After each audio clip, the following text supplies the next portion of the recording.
Hello, Internet, and welcome to Class 8 Personal Finance. My name's Garrett, and let's talk about bonds for a bit, particularly bond ETFs. I'm not going to go into, for example, Series I savings bonds. I'm talking about bonds that are typically in a retirement portfolio, bonds that might be in a taxable brokerage account, just as trying to get a little additional cash. Because we've got some news. Bonds haven't been doing so well this year in 2022. We've gone through some higher interest rates. What is going on? Let's say you buy a bond. I'm going to grab a random piece of paper here. No, I'm not, because I don't want to reveal personal information with this particular piece of paper. I'm just going to hold up my hand like this. And let's say that you've bought an individual bond. It's a lot easier when you talk about an individual bond first. You've bought an individual bond that pays 3% and it has a 5-year maturity. What happens if the day after you buy this 3% bond at a 5-year maturity, the market rates for this particular bond jump up to 4%? Somebody else could buy a bond for 4% right here, whereas you're holding this 3% bond here. Your 3% bond paying 3% for 5 years is less than this 4% bond going for 5 years. And so the temporary value, the present value of the bond that you're holding in your hand here went down the moment those market rates went up. That's why we say that interest rates and bond values have an inverse relationship, because we're talking about bonds that are already out there on the market. Now, the opposite is true as well. If this is a 3% bond and then the market rates for new 5-year bonds are at 2%, they suddenly drop to 2% after you buy this 3% bond, then the present value of your bond suddenly went up. You have a much better bond than before. Now, let's change the maturity of the bond. What if it were a 1-year bond? Or let's be extreme. Let's say a 6-month bond paying 3%. That's pretty extreme, but let's go with it. A 3% 6-month bond, and then suddenly the market interest rates go up to 4% for that 6-month bond. Folks don't care as much about a 6-month because, well, it's over in 6 months anyway. You have a bond with less interest rate sensitivity on account of a shorter term, if that makes sense. Because you have a shorter term, you have less interest rate sensitivity on a bond paying 3%, and whereas the market rates go up to 4%, folks aren't going to care as much. If the market rates go down to 2% and you're holding a 3%, okay, the value of your bond went up, but not by much, if that makes sense. So there are two primary drivers of bond returns, and let's talk about that here. I'm going to switch over to the screen. Here's my disclaimer. Yay. Now let's go to the style box. So I've talked about the equity style box here before. Where did my audio mixer go? I want to make sure my microphone's still working. So you have the equity style box here where you have value versus growth stocks and large, medium, small companies. There's also a fixed income style box where you have short, intermediate, and long-term bonds in general, but we're going to call this interest rate sensitivity. And you have high, medium, and low credit quality. And that's going to be, these are going to be measures of risk. Low risk in the top left corner, higher risk in the bottom right corner. So don't let high, medium, low kind of fool you here. That's credit quality. That's not risk. Lower risk is going to be up here in the upper left. Higher risk is going to be down here in the lower right. Here's an average bond fund. This is the menu. Now, this is the iShares Core U.S. Aggregate Bond ETF. Now, there's a lot of equivalent bond funds that are just like this one. You might have heard of the Vanguard Total Bond Market ETF or mutual fund. Almost the same index. There's tiny little difference there that's not worth getting into. If you're in the thrift savings plan like me, that's the 401k style plan for military and federal employees. Then there's something called the F fund, and that's the same index as AG. If you are a fellow Teamster UPS employee, I don't represent my employer or my union in this video, by the way.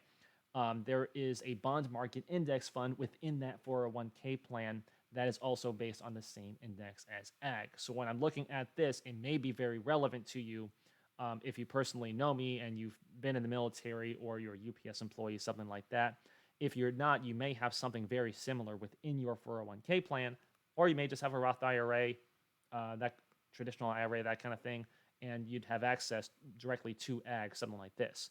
Very average, very popular bond fund. And let's take a look through it here. You can see that year to date, it's down. We talk about how on the stock side, we're supposed to take the risk. On the bond side, it's supposed to be safe. Is this very safe? 8.95%. This is a pretty unusual drop. Now, where's it coming from? Let's take a look at this chart here.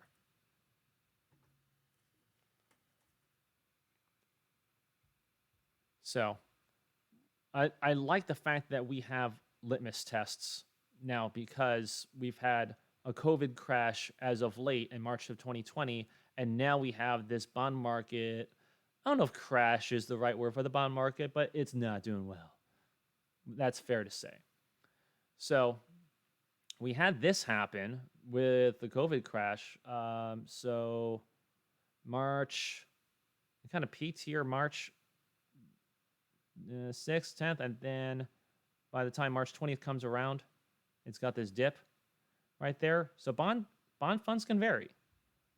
And then right here, you got this dip going all the way down here.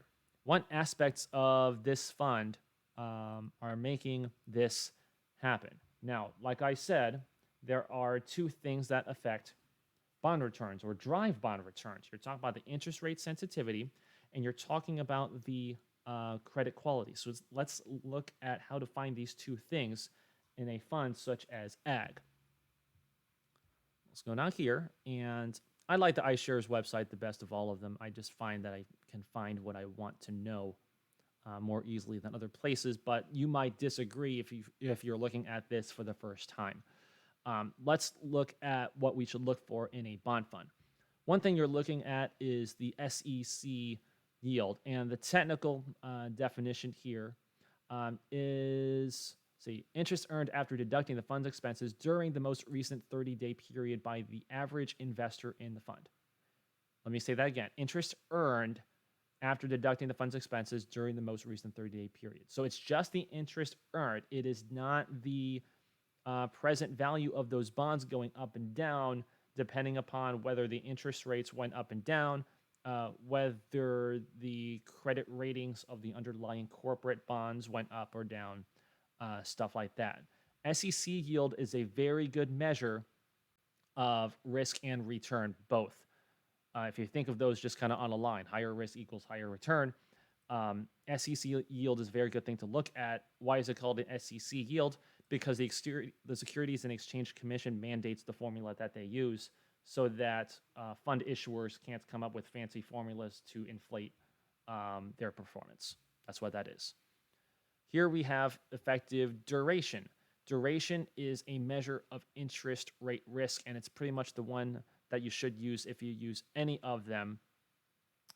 Here's the technical definition, but the thing to note about that is it's a little different than maturity or weighted average maturity, and the reason for that is other things that affect the interest rate sensitivity. For example, if you have bonds in a fund that change their interest rates, then that's going to mess with the maturity, but not necessarily mess with the duration because that'll be calculated out. So no duration as a measure of interest rate sensitivity. Now let's talk about that credit quality, because that was the second aspect that affects bond returns. You can look at the issuers here just for now. So you can see 40% U.S. Treasuries, FN, Federal National Mortgage Association, Fannie Mae, FNMA, Fannie Mae. Government National Mortgage Association, Ginnie Mae, FHMLC, Federal Home Loan Mortgage Corporation, Freddie Mac. That's what that is. And then you have some corporate ones here, Bank of America, JP Morgan Chase, etc. And then we can see the exposure breakdowns. Again, why I like the iShares website. You can break down the sectors, you can break down the maturities. So you just have to look at the duration. You can see the actual maturities of the securities that are in there. And you can look at the credit quality. And you can see that 71.82% of this fund is AAA rated, which is pretty good. It looks like a pretty safe fund. In terms of if you need just one fund within your bond portfolio, I think AG is a very, very good choice. It also has an expense ratio of 0.03%, which is also very, very good.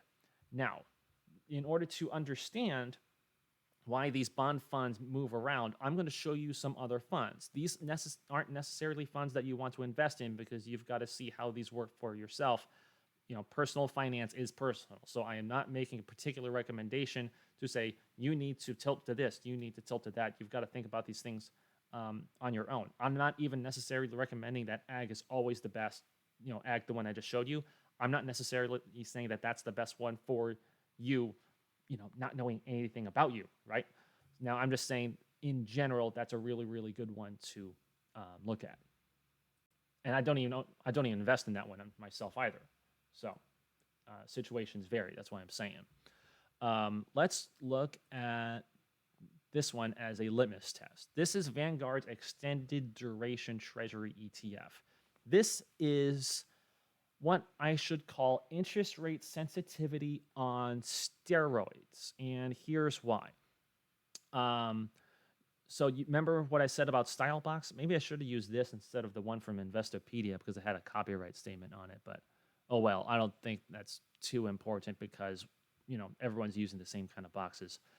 So you can see it's long in terms of its interest rate sensitivity, and it has Treasury / agency level quality, right? Average duration, 24.6 years. That is impressively long duration. That's basically like holding a 24.6-year bond. That could swing around a bit. And here's why. So if you look at the overview right here, I wish I had some water within reach. You can see that the SEC yield is 3.01. That's pretty high. It's nice, especially for the Treasury credit quality. I'm looking for the description. There it is. So, seeks to track the performance of the Bloomberg U.S. Treasury STRIPS 20 to 30-year equal par bond index. I forget the actual acronym for STRIPS, but what STRIPS are basically U.S. Treasury bonds that have had their coupon payments stripped out. If you can imagine a bond book, if you could go to a broker and buy a physical paper bond book from back in the day when all of these things were on paper, they had coupons on them that you would clip. And it's obviously not coupons to go get a discount at the grocery store, but these coupons were basically smaller individual bonds that went to maturity every 6 months or every year, every quarter or whatnot, and you would clip the coupon out of this bond book and hand it to your broker and say, hey, this coupon has matured, and you would get a cash payment as a result. And so the price of the bond depends not only on that end maturity date, but also upon all these coupon payments. And if you want to calculate the present value of the bond, you got to account for the present value of all those little coupons right there and then add it all up. And I'm not going to show you that math because who cares? You're in a bond fund. Part of the point of the bond fund is to avoid having to do all that math. Now, what is a strip? A strip is effectively they've taken all those coupon payments out and sold them. And so you have just the long-term parts. This is why I'm saying that a strip is interest rate sensitivity on steroids. It's absolutely marvelous in its interest rate sensitivity. So let's see how this has done, because we've had a period of lower interest rates. Price and performance. Here we go. Oh, please load Vanguard website. So a time period over 1 year. If you had invested $10,000 on April 28th of last year and let it sit, it would have gained up to 11,380 because that interest is real good. And then it would have dropped all the way down to $8,410. EDV strips can swing around like stocks. So here's your proof saying that, okay, bonds aren't necessarily safe. You've got to know what you're looking at. You've got to know what's inside. I've been pointing to the screen here and not actually switching to the screen here. Let's start over again. Okay, so going back here, $10,000 starting on April 28th. That's embarrassing. We go up to $11,380 sometime around November here, and it drops all the way to $8,410. Oh, this thing swings around. So over the past year, it's at minus 15.79%. Oh, that's awesome. And I think I have over here, I have the Morningstar calculation because it'll give us year to date. Year to date, since January 1st, EDV has lost 24.01%. That is just marvelous, sweet, juicy interest rate sensitivity. Now, if the interest rates had gone down, then it would have been up like that, right? In 2020, the Fed started bringing these interest rates down because of the pandemic, and we saw a marvelous jump in EDV. In fact, we saw 2 consecutive years of really, really significant jump, 18.68 and 23.62 in total return. That is just amazingly good return for a bond fund, right?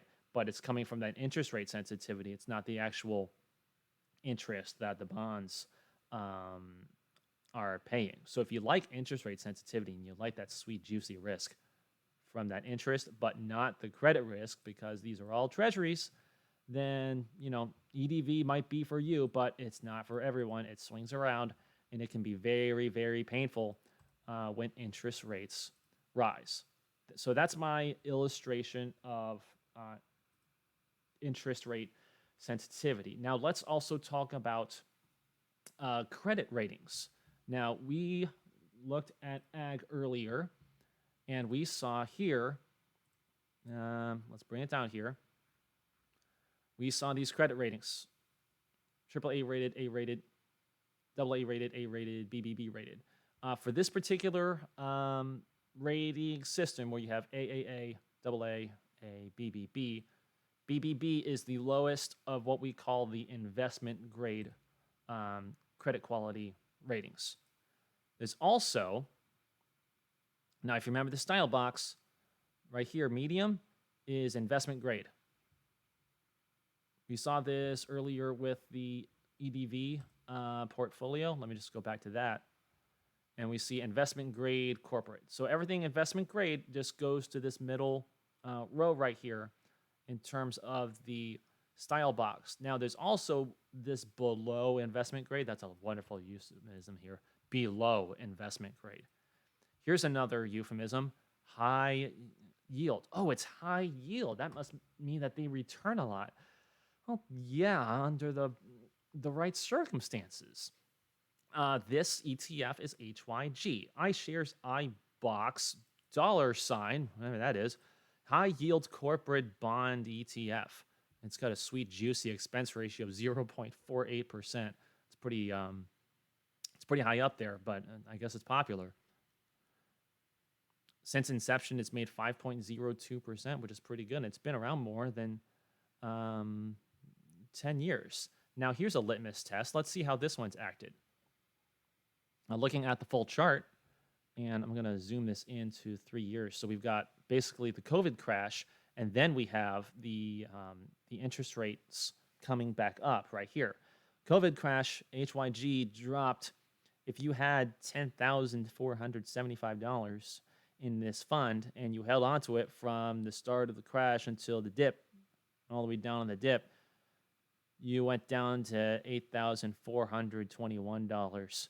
So this thing can swing around too. But why did it swing? Because in the middle of the COVID crash, the issue was not interest rates. The issue was credit ratings. So these companies that were already struggling and with low credit ratings, and the rating agency saying, we don't know if they're going to pay off their debts. And then suddenly you have an economic crisis that makes the companies worse. Now they're even less likely to pay off their debts, and the market knows it before the credit rating agencies have even had time to respond and kind of go, hey, maybe the credit rating should be even lower now because of the present circumstances, because of the present pandemic. So the market is going to react to economic circumstances, kind of go, hey, that company that's BB rated, now that's even more risky because holy crap, there's a pandemic. All right, let's go back to the screen here and go further on. So, not that one. Here, SEC yield. So it's paying 5.93% interest. That is sweet, sweet interest return, right? But you're taking a lot of risk to do that. If we have another variant,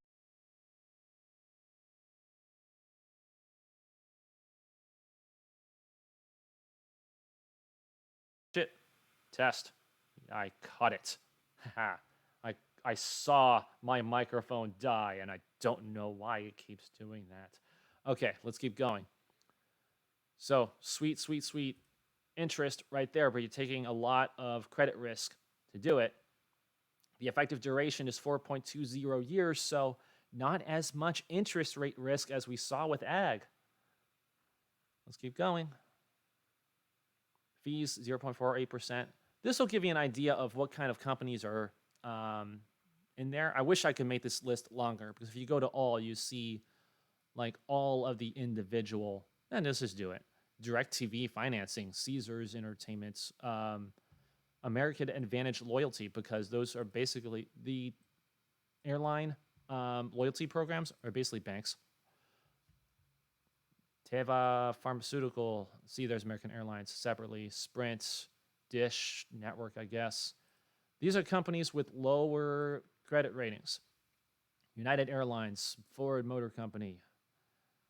And we keep going down. And note how I said that BBB is that lowest investment grade credit rating. So only 0.47%. It's possible that some of these bonds that were BB rated got upgraded. Hey, this company's doing well. Now it's BBB rated, and they haven't taken it out of the index yet, that kind of thing.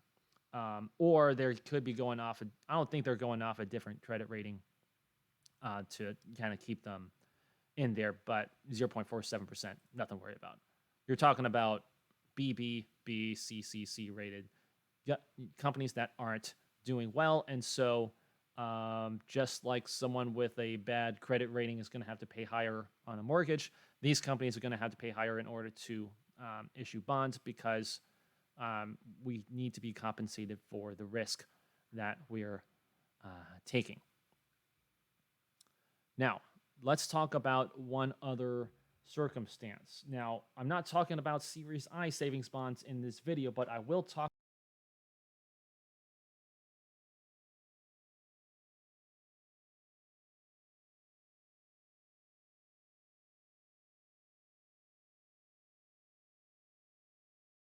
Test. Okay, I'm back. Hopefully, I caught it in time. We're not going to talk about Series I savings bonds in this video, but we are going to talk about Treasury inflation-protected securities, because this is one of those areas where what I just told you doesn't quite apply in the same way. Let's talk about that. Let's go to the screen here. And let's go to, I am tired of all these lightning notifications on my phone and my iPad. So this is Vanguard's short-term inflation-protected securities ETF. So on the style box, it's short-term, Treasury, cool. So this looks pretty safe. Say, what's the SEC yield on this fund? Wrong screen. Let's go to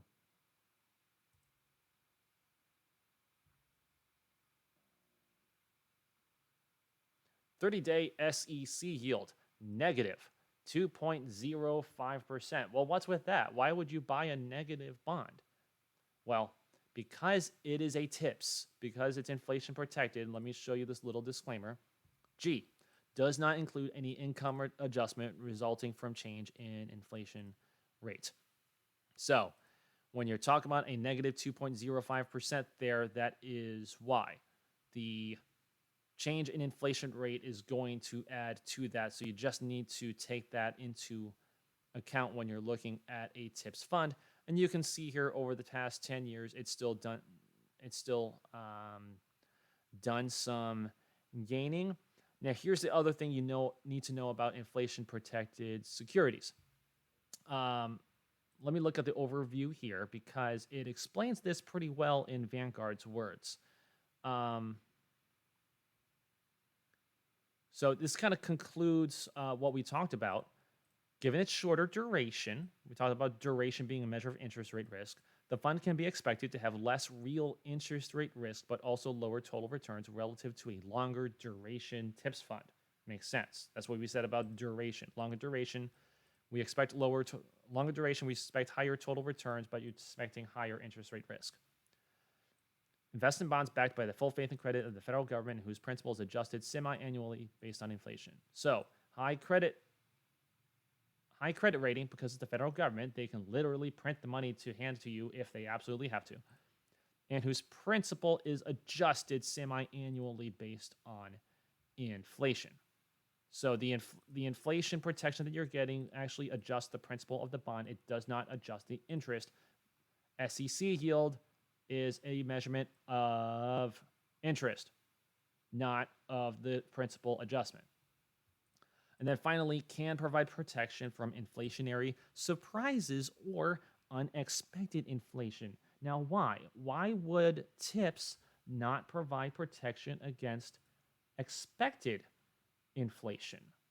And the reason is because they're traded on the secondary market. When you're talking about a Series I savings bond and saying, hey, you buy this bond from treasurydirect.gov and you hold it, and they pay you a fixed rate that right now is 0 and a rate that's adjusted based on inflation, and you can't sell it. One, you can't sell it for a year in the first place until it's been in there for a year, basically. And then even then, you still can't sell it to another person. You can only redeem it directly with the Treasury Department.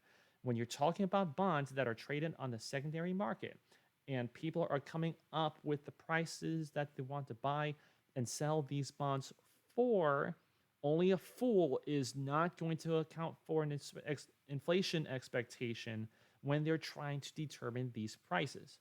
So here's what this means.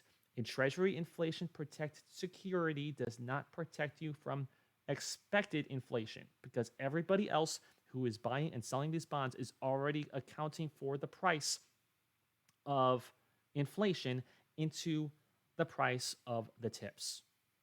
So TIPS protect you from unexpected inflation because, let's say, by unexpected inflation, I mean the inflation that the market expects. So if you expect more inflation than the market is expecting, then that's the kind of inflation that the TIPS will protect you from.